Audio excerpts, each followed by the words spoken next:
بسم الله الرحمن الرحيم الحمد لله رب العالمين والصلاة والسلام على سيد الأنبياء والمرسلين أما بعد فأستعيذ بالله من الشيطان الرجيم بسم الله الرحمن الرحيم السلام علیکم ورحمۃ اللہ وبرکاتہ۔ عزیز طلبہ کرام، امید کرتا ہوں احباب خیر سے ہوں گے۔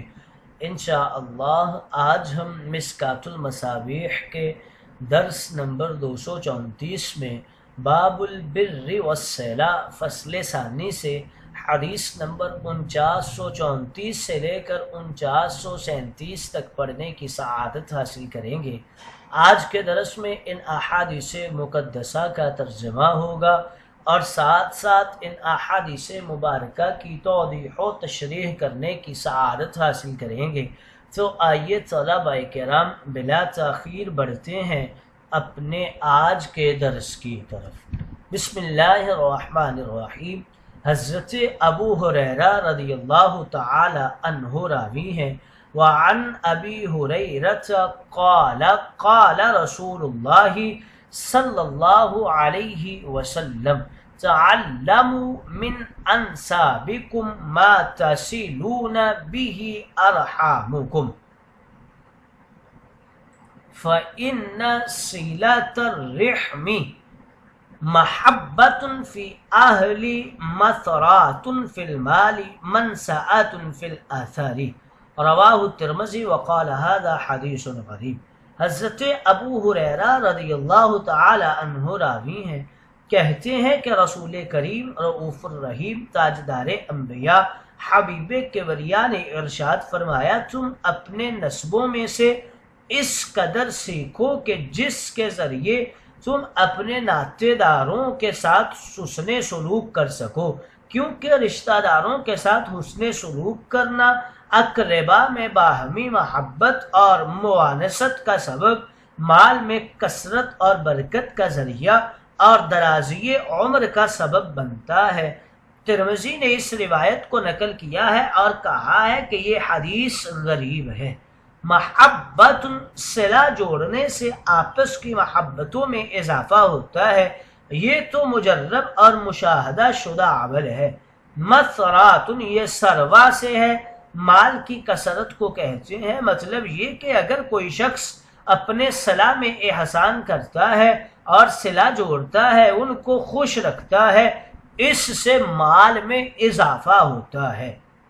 منسعۃ فی الاثر، منسع یہ نسع اور نسیان سے ہے جو تاخیر کے معنی میں ہے، اور العصر سے مراد اجل اور موت کا وقت ہے۔ مطلب یہ کہ صلہ جوڑنے سے عمر طویل ہو جاتی ہے۔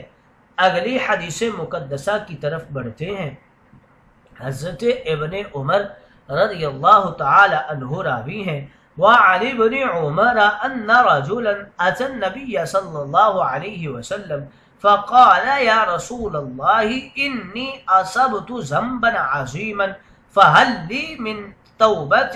قال هل لك من ام؟ قال لا۔ قال وهل لك من خالة؟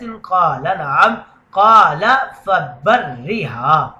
رواہ الترمذی۔ حضرت ابن عمر رضی اللہ تعالی عنہ سے روایت ہے، کہتے ہیں کہ ایک شخص نبی کریم رؤوف الرحیم تاجدار انبیاء حبیب کبریا رسول مہربان کی خدمت میں حاضر ہوا اور کہنے لگا کہ یا رسول اللہ، مجھ سے ایک بڑا گناہ صادر ہو گیا ہے، میری توبہ کے لیے کیا چیز ہے؟ یعنی کوئی ایسا عمل تو بتائیے کہ جس کو اختیار کر کے میں خدا کی رحمت کو اپنی طرف متوجہ کرا سکوں اور اپنا وہ گناہ معاف کروا سکوں۔ حضور نے فرمایا کیا تمہاری ماں ہے؟ اس نے کہا کہ نہیں۔ حضور نے فرمایا تو کیا تمہاری خالہ ہے؟ اس نے کہا جی ہاں۔ حضور نے فرمایا تم اس کے ساتھ نیک سلوک کرو، یعنی اس کی خدمت و اطاعت کرو، اس کی دیکھ بھال رکھو، نیز اپنی حیثیت اور استطاعت کے مطابق اس کی مالی امداد اور اعانت کرتے رہو۔ یہ ترمذی کی روایت ہے۔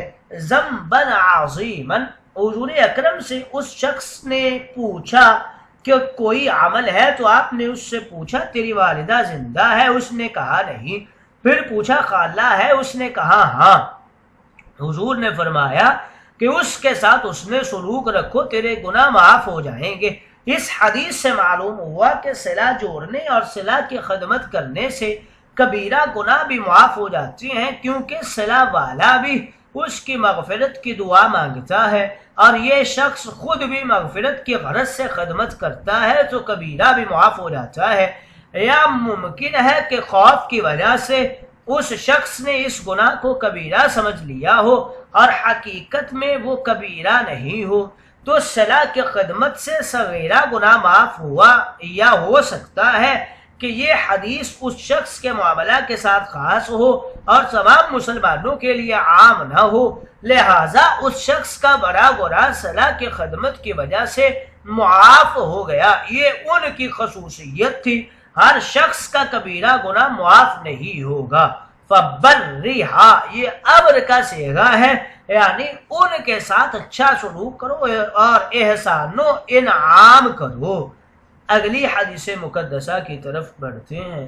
حضرت ابو اسید ساعدی رضی اللہ تعالی عنہ راوی ہیں، وعن ابی اسید الساعدی قال بینا نحن عند رسول اللہ صلی اللہ علیہ وسلم اذ جاءہ رجل من بنی سلمہ فقال یا رسول اللہ هل بقی من بر ابوی شیء ابرهما به بعد موتهما؟ قال نعم، الصلاة عليهما والاستغفار لهما وإنفاذ عهدهما من بعدهما وصلة الرحم التي لا توصل إلا بهما وإكرام صديقهما۔ رواہ ابو داود و ابن ماجہ۔ حضرت ابو اسید ساعدی رضی اللہ تعالی عنہ کہتے ہیں کہ ایک دن ہم رسول کریم کے پاس بیٹھے ہوئے تھے، اچانک ایک شخص آپ کی خدمت میں حاضر ہوا جو قبائل انصار میں سے ایک قبیلہ بنو سلمہ سے تعلق رکھتا تھا۔ اس شخص نے عرض کیا، یا رسول اللہ، کیا میرے ماں باپ کے حسن سلوک کا کچھ حصہ ابھی باقی ہے جس کو میں ان کی وفات کے بعد پورا کروں؟ یعنی میں اپنے ماں باپ کی زندگی میں ان کے ساتھ حسن سلوک کرتا تھا، اب وہ مر چکے ہیں، تو کیا ان کی وفات کے بعد بھی ان کے حق میں حسن سلوک کرنے کی کوئی صورت ہے؟ تاجدار انبیاء حبیب کبریا نے فرمایا، ہاں، ان کے حق میں دعا کرنا، ان کے لیے استغفار کرنا، ان کی موت کے بعد ان کی وصیت کو پورا کرنا اور ان کے رشتہ داروں کے ساتھ حسن سلوک کرنا، جن کے ساتھ حسن سلوک کرنا محض ان کے ماں باپ کے سبب ہے، اور ماں باپ کے دوستوں کی عزت و تعظیم اور توقیر کرنا۔ یہ ابو داود اور ابن ماجہ کی روایت ہے۔ بینا یعنی اسی اثنا اور اسی دوران جب ہم تاجدار انبیاء کی مجلس میں بیٹھے تھے کہ اچانک ایک آدمی آیا اور اس نے سوال کیا کہ والدین کی وفات کے بعد ان کے ساتھ احسان کرنے کی کوئی صورت ہو سکتی ہے جس کو میں اختیار کروں؟ تاجدار انبیاء نے فرمایا، الصلاۃ علیہما، یعنی ان کے حق میں دعا کرنا، جس میں ان پر نماز جنازہ پڑھنا بھی داخل ہے، یہ ایک صورت ہے۔ وَإِنْفَاذُ عَهْدِهِمَا، یعنی انہوں نے اگر کسی کے ساتھ کوئی وعدہ کیا ہے اور پورا کرنے سے پہلے دار فانی سے رخصت ہو گئے ہیں تو اس وعدہ کو پورا کرنا، یہ ان کے ساتھ احسان کی دوسری صورت ہے۔ وَصِلَةُ الرَّحْمِ، یعنی اس رشتے اور ناطے کا خیال رکھنا جو صرف والدین کی وجہ سے قائم کیا جاتا ہے تاکہ وہ خوش ہو جائیں۔ والدین کے ناطے کے علاوہ ان لوگوں کے ساتھ کوئی دوسرا تعلق نہ ہو، یہ احسان کرنے کی تیسری صورت ہے۔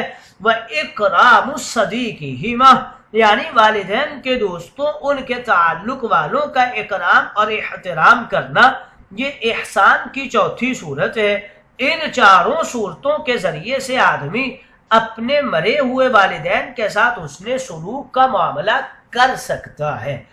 اگلی حدیث مقدسہ کی طرف بڑھتے ہیں۔ حضرت ابو طفیل رضی اللہ تعالی عنہ راوی ہیں، وعن ابی الطفیل قال رأیت النبی صلی اللہ علیہ وسلم یقسم لحما بالجعرانة اذا اقبلت امرأة حتى دنت الى النبی صلی اللہ علیہ وسلم فبسط لها رداءه فجلست عليه فقلت من هي فقالوا هي امه التي ارضعته رواه ابو داود۔ حضرت ابو طفیل رضی اللہ تعالی عنہ کہتے ہیں کہ جعرانہ میں نے دیکھا اور رسول کریم گوشت تقسیم فرما رہے تھے کہ اچانک ایک خاتون آئیں۔ جب وہ نبی کریم کے پاس پہنچی تو آپ نے ان کے لیے اپنی چادر مبارک کو بچھا دیا اور وہ اس پر بیٹھ گئیں۔ میں نے ان کے ساتھ تاجدار انبیاء کا یہ حسن سلوک دیکھا تو لوگوں سے پوچھا کہ یہ خاتون کون ہے؟ انہوں نے بتایا کہ یہ تاجدار انبیاء کی وہ ماں ہے جنہوں نے تاجدار انبیاء کو دودھ پلایا تھا۔ یہ ابو داود کی روایت ہے۔ فجلست علیہ، جنگ حنین و اوطاس کے بعد تاجدار انبیاء غنائم کی تقسیم کے لیے جعرانہ میں تشریف فرما تھے۔ اسی موقع پر آپ کی ردائی ماں حضرت حلیمہ سعدیہ تشریف لائیں۔ تاجدار انبیاء نے اپنی چادر ان کے نیچے بچھا دی جس پر آپ بیٹھ گئی۔ لوگوں نے پوچھا یہ عورت کون ہے جن کا احترام تاجدار انبیاء نے یوں کیا ہے؟ تو جواب دیا گیا کہ یہ تاجدار انبیاء کی ردائی ماں ہے جن کا نام حلیمہ تھا اور سعد قبیلے سے ان کا تعلق تھا، اس لیے انہیں حلیمہ سعدیہ کہا جاتا ہے۔ تاجدار انبیاء کا اپنی ردائی ماں کے ساتھ اتنا حسن سلوک تھا تو سوچئے کہ اپنی اصل ماں نسبی ماں کے ساتھ کتنا حسن سلوک ہوگا۔ حضور کی زندگی کا ایک ایک پہلو ہمارے لیے مشعل راہ ہے۔